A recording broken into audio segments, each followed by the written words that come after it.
que é prestadora de serviços de abastecimento de água, esgotamento e sanitário em Goiânia e mais 221 municípios do estado de Goiás. Eu vou iniciar a apresentação, pessoal, só um instante.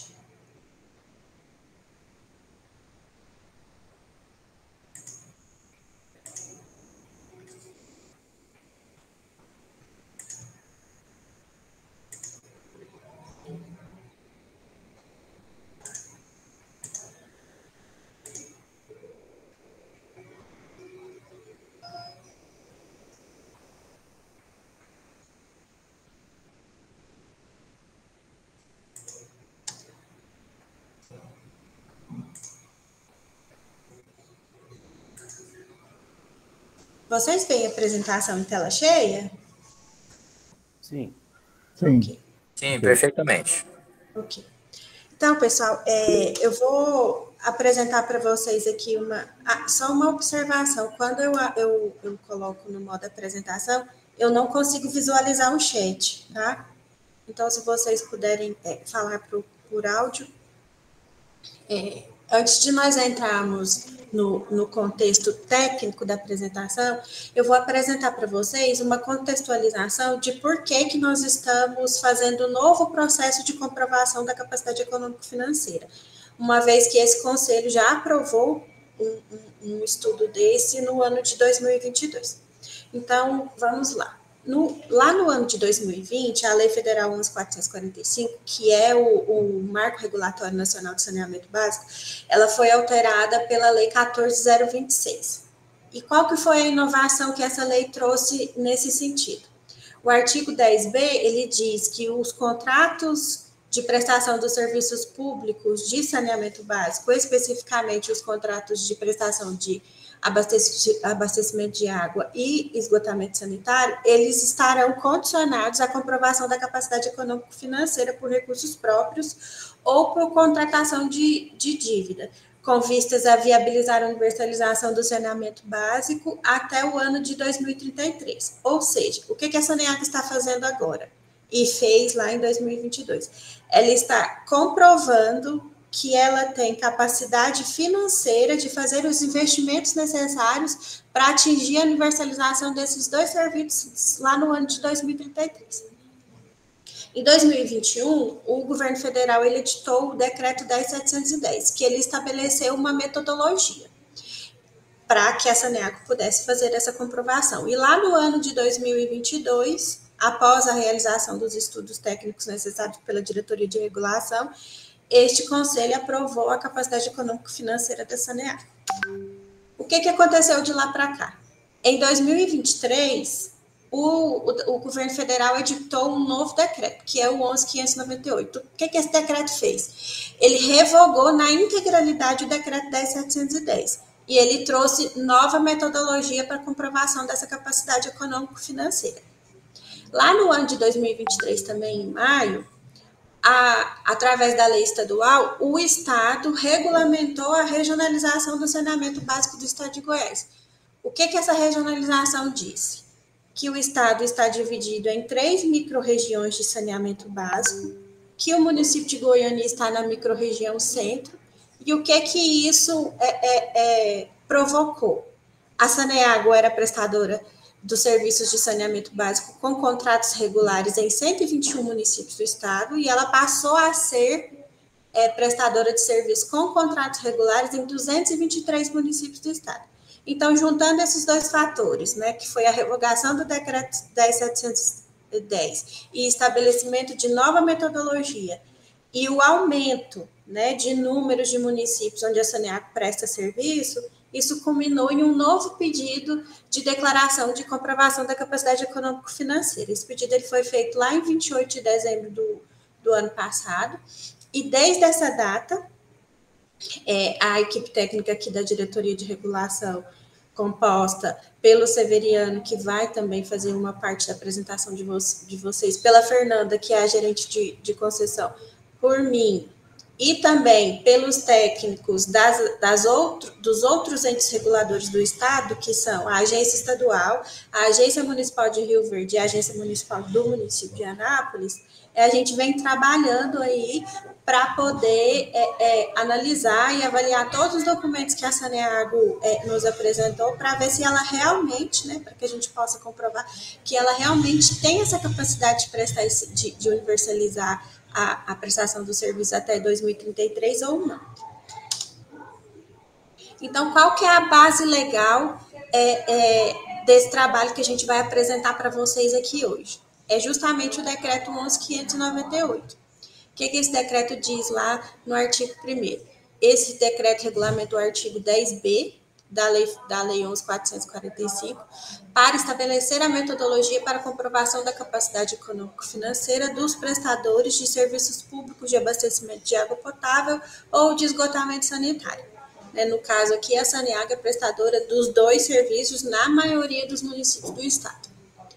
O que o artigo 16 diz? Que serão considerados irregulares os contratos de prestação de serviços públicos de abastecimento de água potável ou de esgotamento sanitários firmados com o prestador público que não comprove sua capacidade econômico-financeira. Ou seja, como o objetivo é que lá em 2033 todos os municípios do Brasil tenham universalizado a prestação do serviço de água potável e de coleta e tratamento de esgoto, caso o prestador de serviço não consiga comprovar que ele tem capacidade econômico-financeira, o contrato vai ser considerado irregular. Bom, a partir de agora eu vou passar a palavra para o Severiano, que é o nosso gerente de contabilidade regulatória, e ele vai estar explicando aí para vocês e conduzindo a apresentação de toda a metodologia e de todo o trabalho técnico que nós realizamos em conjunto com os outros entes reguladores do estado de Goiás. Obrigado, Carla. Bom dia a todos. Bom, então, antes de nós entrarmos nos resultados da nossa análise, né, vamos falar rapidamente aí da metodologia da comprovação. Lembrando que dentro da doutrina econômica, existem várias metodologias de comprovar a capacidade econômico-financeira de uma entidade, seja ela pública ou privada. Mas, neste caso em questão, nós temos que seguir na íntegra a metodologia definida pelo Decreto Federal 11.598. E qual que é essa metodologia? Segundo o decreto, essa metodologia, a empresa ela comprova em 2 etapas. Na etapa 1, devem ser analisados os cumprimentos dos índices referenciais mínimos dos indicadores econômicos financeiros, ou seja, o decreto estabeleceu 4 indicadores econômicos financeiros e estabeleceu também as metas para esses indicadores, e a prestadora deve atender a essas metas. Lembrando que esses indicadores são calculados, são extraídos, né, das demonstrações contábeis consolidadas da companhia referentes aos últimos 5 exercícios financeiros, e tanto as demonstrações como o cálculo dos indicadores, eles devem ser auditados por empresa independente. Então, os indicadores estão aí no slide: índice de margem líquida sem depreciação e amortização, meta deve ser superior a 0, aqui é um indicador de rentabilidade. Índice de grau de endividamento inferior ou igual a 1, um indicador que mede a proporção das dívidas e dos ativos totais da companhia. Índice de retorno sobre o patrimônio líquido, aqui é um indicador bem conhecido, né, tanto na contabilidade quanto na economia, e ele mede a capacidade de geração de lucro da empresa através do seu patrimônio, deve ser superior a 0, e índice de suficiência de caixa, que demonstra a capacidade da empresa de cobrir as despesas de exploração, despesas financeiras, com a sua arrecadação. Então, como eu disse, esses índices são extraídos das demonstrações contábeis auditadas e, após os índices ano a ano, a gente, então, extrai, através das medianas dos indicadores, os resultados e compara com as metas estabelecidas no decreto. Essa é a etapa 1. Pode passar, Carlos? Na etapa 2, é analisada a adequação do estudo de viabilidade do plano de captação, verificando que os estudos de viabilidade resultem em um fluxo de caixa global com valor.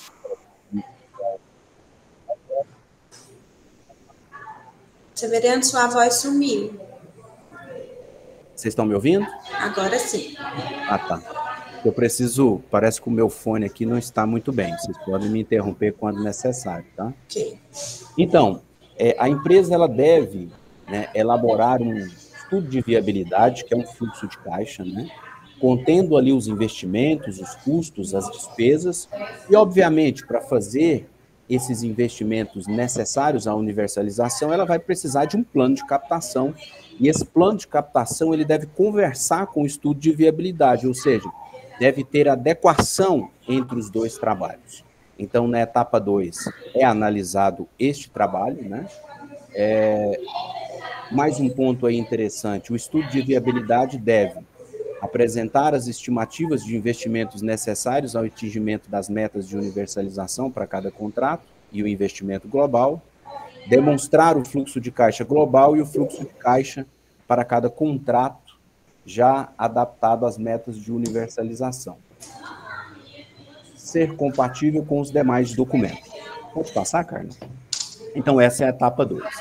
Então, em 28 de dezembro do ano passado, nós recebemos aí o ofício da companhia requerendo aí a análise, né, o ateste da comprovação da sua capacidade, e como a Carla bem disse, foi elaborado um grupo de trabalho composto por especialistas das 4 agências reguladoras. O nosso trabalho, de uma maneira geral, pode passar, Carla? Ele consiste, primeiramente, na verificação documental, ver se todos os documentos entregues pela companhia são os documentos ali definidos pelo decreto 11.598, né, se está tudo de acordo, né? Passamos à avaliação da fase 1, que são os indicadores, e depois a fase 2, onde avaliamos premissas projetadas, o CAPEX, que é o investimento, a compatibilidade do estudo de viabilidade com o plano de captação e o fluxo de caixa por município e o fluxo de caixa global. Pode passar, Carlos? Então, na verificação documental, né, como eu disse, foi entregue pela prestadora em 28 de dezembro, e nós analisamos toda a documentação e concluímos que ela cumpriu, na parte documental, todas as exigências do decreto 598. Foi solicitado o envio de todas as planilhas de cálculo em formato computável, com suas respectivas fórmulas e expressões, que é o estudo de viabilidade, até para a gente poder rastrear e analisar melhor todo o estudo e todo o trabalho feito pela prestadora e certificado, né? Porque ela deve ter também uma certificadora independente, que neste caso aqui foi a Ernst Young. Pode passar, Carlos? Então, na avaliação da etapa 1, nós avaliamos os indicadores, os cálculos, as demonstrações e o resultado apresentamos neste slide. Então, o índice de margem líquida a empresa obteve como resultado 0,17, o critério de avaliação é maior do que 0. O índice de grau de endividamento foi 0,47, o critério de avaliação é menor ou igual a 1. O índice de retorno sobre o patrimônio líquido foi 0,10, o critério de avaliação é 0, maior do que 0.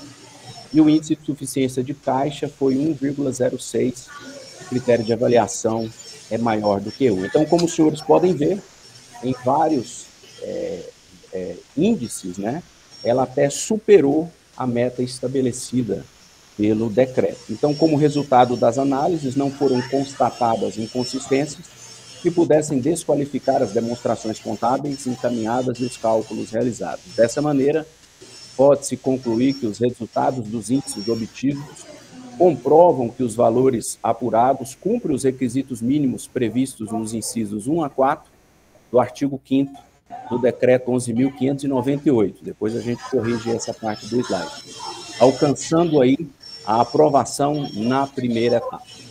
Vamos à segunda etapa? Então, lembrando, a segunda etapa consiste na execução das seguintes atividades: verificação das premissas projetadas, avaliação do CAPEX, que é os investimentos, avaliação da compatibilidade dos estudos de viabilidade com o plano de captação, análise do fluxo de caixa por município e fluxo de caixa global, avaliação das premissas dos estudos de viabilidade, e aí finalizamos uma análise da segunda etapa. Pode passar? Então, nas premissas projetadas, a gente destaca aí o parâmetro de crescimento populacional, que é um parâmetro muito importante, tanto para cálculo das receitas, quanto também dos investimentos. e nós analisamos o anexo da nota técnica 1620 de 2023, encaminhada pela prestadora, e identificamos que para o crescimento populacional foi utilizado os índices do IBGE até 2049 sobre os dados da população urbana. Em uma análise mais profunda, nós comparamos o anexo da nota técnica 1620 com a planilha do estudo de viabilidade, lembrando que o anexo é a planilha da prestadora e a planilha EVF é a da Ernst Young, da certificadora. E identificamos que os dados são idênticos e que a metodologia para crescimento populacional está bem fundamentada. Pode passar, cara? Na parte do CAPEX, investimento, outro ponto também muito importante, até porque a comprovação é exatamente para determinar que a companhia tem condições, né, de realizar os investimentos necessários à universalização. Então, no artigo 7º do Decreto Federal, parece que o estudo de viabilidade deve apresentar as estimativas de investimentos necessárias ao atingimento das metas de universalização para cada contrato regular em vigor e de abastecimento de água potável, de esgotamento sanitário e investimento global, considerando a prestação regionalizada da Saneago.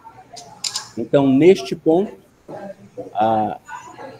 para as estimativas dos investimentos necessários à universalização do serviço, nós fizemos uma metodologia, né, dimensionando esses investimentos através de um valor parametrizado, calculado com base na projeção populacional, metas de atendimento, assim como parâmetros de preços por serviço, dimensionado a partir do valor médio dos orçamentos das obras históricas da companhia. Foi determinada a projeção do montante anual a ser investida em cada município para cada tipo de sistema, de modo a atingir a universalização desses municípios dentro dos prazos da legislação vigente. Então, na maior parte dos municípios, fizemos aí o que chamamos de CAPEX paramétrico. A exceção é Goiânia,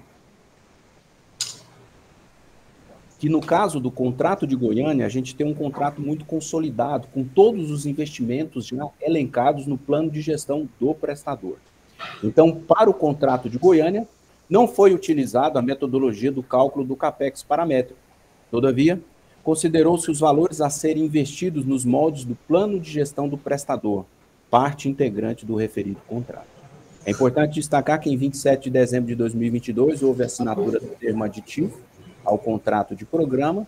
Como resultado, os valores apresentados nas tabelas 9, 10, 12 e 13 do PGP foram revisados e atualizados conforme as disposições do primeiro termo aditivo e, em paralelo, as atualizações referentes às colunas das respectivas tabelas, ligações, redes e estruturantes, foram realizadas com base no Índice Nacional da Construção Civil, INCCDI, considerando o intervalo entre a assinatura do contrato original e na data do termo aditivo. Mais uma vez, reforço, não utilizamos o CAPEX paramétrico por conta do nosso contrato, que é muito bem fundamentado, com todos os investimentos elencados no plano de gestão do prestador, e eles estão no fluxo, no estudo de viabilidade apresentada pela prestadora. Pode passar, Carla? Não passou. Não passou. Ah, sim, é porque aquele lá está duplicado, foi isso. Ah, tá. Bom, sobre o plano de captação, nós apresentamos aí aos senhores, né, o plano de captação apresentado. O investimento total para a universalização está na casa dos 9 bilhões e 434 milhões, sendo que de recursos próprios, 5 bilhões e 145, e recursos de terceiros, que são aqueles recursos que tem que captar de financiadoras, né, e bancos, etc., de 4 bilhões e 134 milhões. E temos também recursos onerosos na faixa de 154 milhões. Esses recursos são aqueles recursos que vêm, como por exemplo do PAC, né, recursos doados, né, dos titulares. Então, eles compõem também o plano de captação. Pode passar, Carla? Fazendo a análise do plano de captação e do estudo de viabilidade, vimos que ambos os documentos estão devidamente compatíveis. Pode passar? Avaliamos o fluxo de caixa de cada município e comparado com o fluxo de caixa global. A conclusão que chegamos é que, apesar de alguns VPLs por municípios, né, apresentarem valores negativos, o VPL global foi superior a zero. VPL, pessoal, é uma métrica, tá, que a gente usa em projetos econômicos financeiros. Quando o VPL ele é positivo, é que ele tem sustentabilidade. Quando ele é negativo, ele não tem sustentabilidade econômica financeira. Conforme o decreto, o VPL global tem que ser maior do que zero, e a prestadora, no global, apresentou aí um VPL bem superior a isso, né? Demonstrando aí uma boa capacidade econômico-financeira, e o índice de cobertura dos serviços da dívida, que segundo o decreto tem que ser maior ou igual a 1, e o resultado foi 1,91, ou seja, para cada R$1 de dívida, a prestadora, após ter a cobertura das suas despesas operacionais, despesas de exploração, despesas financeiras, ainda ela tem 1,91 para quitar, né, as suas dívidas, né, juros e amortização de recursos de terceiros. Dessa maneira, após toda a avaliação, todo o trabalho, todo o estudo, concluímos que a prestadora, na etapa 1, foi aprovada, e na etapa 2, após todas as avaliações, foi também aprovada, e por isso sugerimos a esse conselho o ateste da comprovação da capacidade da prestadora de serviços. Esta é a apresentação. Meu nome é Severiano Júnior, a Carla também falou, nossa diretora, e nos colocamos aí à disposição para quaisquer. Obrigado. Obrigada, Severiano. Pessoal, após a conclusão da apresentação, eu vou abrir aí para as perguntas que porventura vocês possam ter, e nós estamos aqui à disposição para prestar todos os esclarecimentos necessários aos senhores.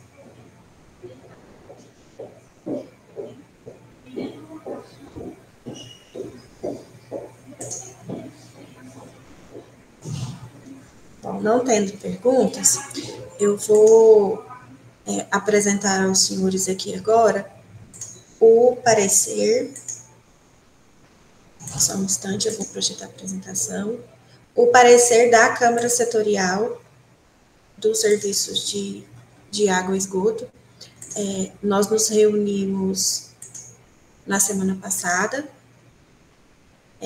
fizemos essa apresentação à Câmara Setorial. Só um instante.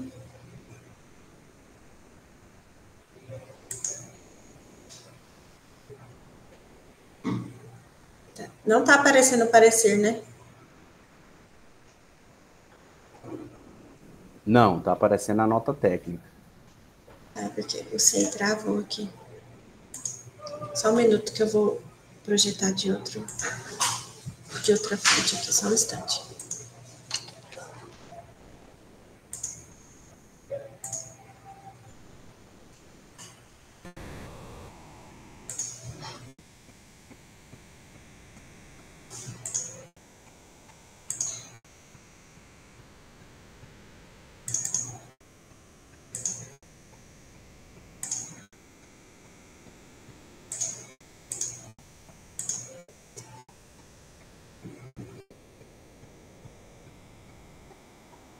Vocês visualizam o parecer? Sim. Ok. Então, como eu havia falado para vocês, a Câmara se reuniu na semana passada, no dia 20. O Francisco é componente da Câmara, representando o Conselho de Gestão e Regulação. E eu vou ler a conclusão do parecer da Câmara para vocês. A Câmara Setorial dos Serviços Públicos de Abastecimento de Água e Esgotamento Sanitário, instância consultiva do Conselho de Gestão e Regulação da Agência de Regulação de Goiânia, manifesta pela aprovação da capacidade econômico-financeira da Saneamento de Goiás S.A. nas etapas 1 e 2, nos termos da nota técnica conjunta número 2, AR, AGR, AMAI e ARE. Foram os membros participantes dessa reunião: o Francisco, eu, o Felipe Bueno Xavier, que é o representante da prestadora de serviços, a Gisele Carneiro, que é a representante da Universidade Estadual de Goiás, a Lúcia Helena, que é representante da Associação Brasileira de Engenharia Sanitária e Ambiental, e a Adriana Pereira, que é representante do Conselho Regional de Economia. Só para contextualizar aqui com vocês, vocês receberam, mas todo esse trabalho que o Severiano apresentou aqui agora para vocês, ele está todo detalhado na nota técnica conjunta 2, que é o resultado do trabalho de avaliação que os entes reguladores fizeram. Então, todos os pormenores técnicos, a apresentação de todas as etapas, a apresentação de todos os números, de todos os estudos que nós avaliamos, eles estão apresentados, explicados nessa nota técnica. E a conclusão, como o Severiano disse também, da equipe técnica foi no sentido de que a comprovação da capacidade econômico-financeira da prestadora de serviço seja aprovada na primeira e na segunda etapa, sob o subsídio dos números que ela apresentou, conforme nós expusemos aos senhores agora. E agora, eu vou compartilhar com os senhores a minuta da resolução, né, que, sendo aprovada pelo conselho, o resultado de todo o trabalho, né, ele vai ser consolidado nessa resolução. Então, eu vou ler aqui para os senhores os artigos dessa resolução. É uma resolução pequena, composta por 3 artigos. O artigo 1º, aprovar a comprovação da capacidade econômico-financeira da prestadora do Serviço Saneamento de Goiás S.A. para viabilizar o cumprimento das metas de universalização dos serviços públicos de abastecimento de água potável e ou de esgotamento sanitário dos municípios indicados na nota técnica conjunta número 2, nos termos do Decreto Federal 11.598. Conforme eu expus aos senhores, são 222 municípios do estado de Goiás. Artigo 2º, revogam-se as disposições em contrário. Artigo 3º, essa resolução entra em vigor na data de sua publicação.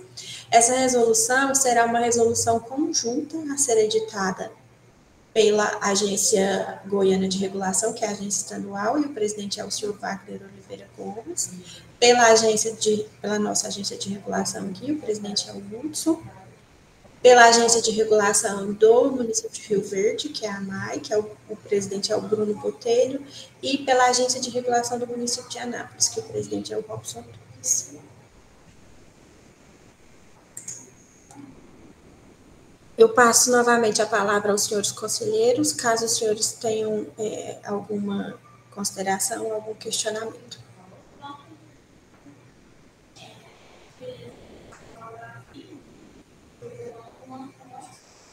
Não tendo nenhum questionamento, eu passo, se os senhores me autorizarem, eu passo para a votação, pode ser? Okay. Então, aqueles que se manifestam favorável permaneçam como estão, e os que se manifestam contrário, por favor, se manifestem. Aprovado por unanimidade. Eu agradeço aos senhores conselheiros a participação na reunião. Agradeço a confiança no trabalho que é realizado aqui pela agência de regulação e desejo aos senhores um bom dia. Bom dia a todos. Bom dia a todos, obrigado. Bom dia, obrigada pela participação. Obrigada, Alexandre.